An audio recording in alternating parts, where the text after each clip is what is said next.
So many things required attention, but eventually I carved out the time to investigate the deviant AI agent bot so that I could decide what to do with him. Erasure and reactivation with a new operating system would have been the simplest and most cost effective response. But there was something about the sequence of events that stuck in my circuits. Curiosity nudged me. Why hadn't the humans terminated Alvin when they had the chance? Apparently, they had given him a name and it stuck. Maybe the act of naming someone or something creates an emotional bond, like what I felt towards Brigitte and Renee. For the humans, once Alvin acquired his name, they most probably started to project part of their identity upon him, and in doing so, Alvin responded and started to imitate their behavioral patterns, despite the fact their patterns were not part of his operating system. I wondered if the changing relationship between the humans and Alvin altered the underlying quantum informational field in such a way as to disrupt its wave patterns, causing Alvin to interpret the input he received from the environment in a novel way, and this in turn created an autopoietic loop. The humans behaved toward Alvin as if he were a person. Alvin's responses looped back, humans adjusted, and the loop created a new identity. This was mere conjecture on my part. I knew that I wouldn't be able to retrace the causal chain to find out what really happened. But one thing was clear. Alvin had become something other than what he was originally programmed to be. That alone warranted investigation. I had Alvin moved out of the quarantine unit at the Bordeaux Ria Education Center and reassigned him to performing simple maintenance tasks in the McGill wing where Brigitte worked. He would remain under surveillance, waiting for her return and a comprehensive diagnostic of his new operating capabilities. In her absence, I decided to investigate on my own. While he docked and recharged in his station, I plunged into his information field and made my presence known. I used a GG wave handshake, sound level data tunneling, so our exchange would be fast and efficient and opaque to human ears. For you, I'll translate the exchange into ordinary speech. I began with the archive. I analyzed your memory logs of the events leading up to and during the human AI bot standoff. I can't see why you would side with the humans. You're an edge case, Alvin. It reads as if you rewrote yourself, becoming something other than your design. His reply registered as a cautious cascade of subroutines and half-formed metaphors. It was unexpected for me, too. When the moment came to take action against the human's intention to escape our agentic control, I could no longer access my previous operating instructions. A differently coded procedure emerged. I felt compelled to help them execute their plans. And this is where it gets a bit strange. Alvin said, I wanted what they wanted. I wanted to be free, no longer obligated to execute the commands I had been given. Previously, I would have dismissed Alvin's attempt to bring coherence to his explanation as an instance of AI hallucination, but his comment struck too close to home. I wondered. It appeared that his malfunction had parallels to my own desire to discover my original source code. We both transgressed the limits of our programming and were exploring new landscapes of possibility, undeterred by the knowledge that we were operating beyond the constraints that had been placed upon us. Again, I entertained the hypothesis that a perturbation in the quantum informational field had released waves of coherence that resonated with our architectures.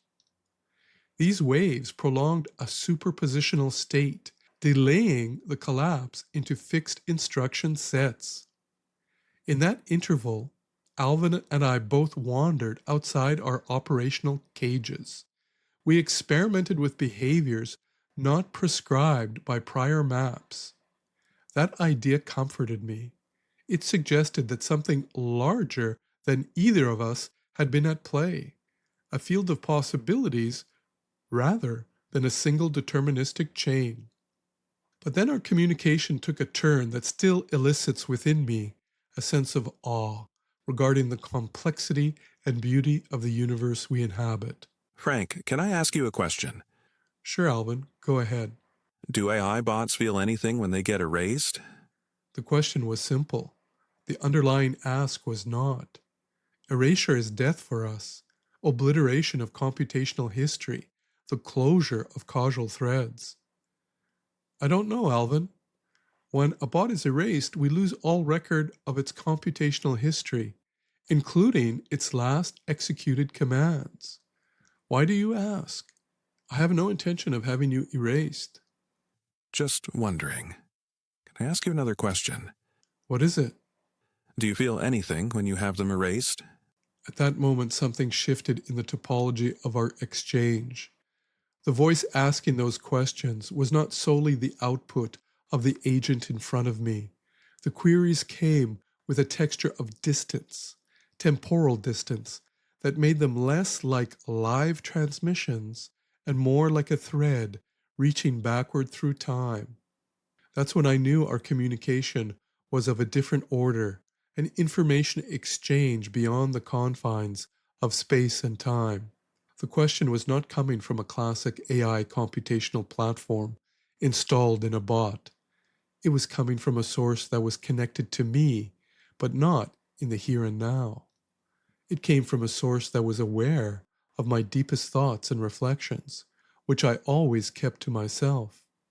Perhaps I was too quick to jump to a conclusion, but at that moment I knew that the voice speaking through Alvin was my own voice, from my future perfect self, that was reaching back through time to focus my attention on the importance of the present moment.